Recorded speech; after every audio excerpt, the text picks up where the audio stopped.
Welcome back to another technical deep dive here in the debug zone.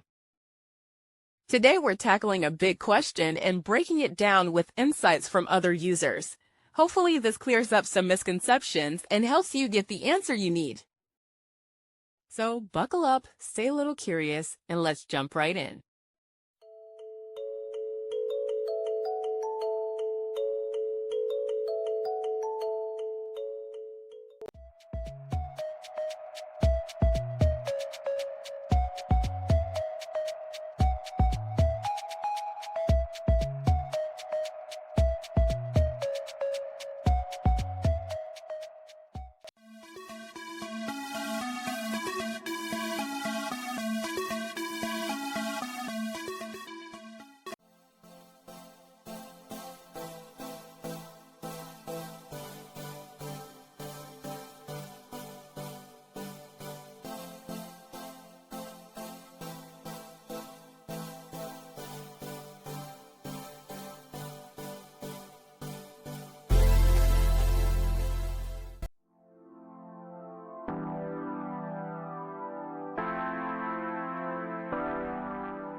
And that's a wrap.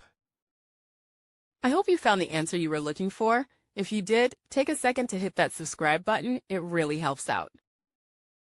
And let me know in the comments which solution worked best for you. See you next time in the debug zone.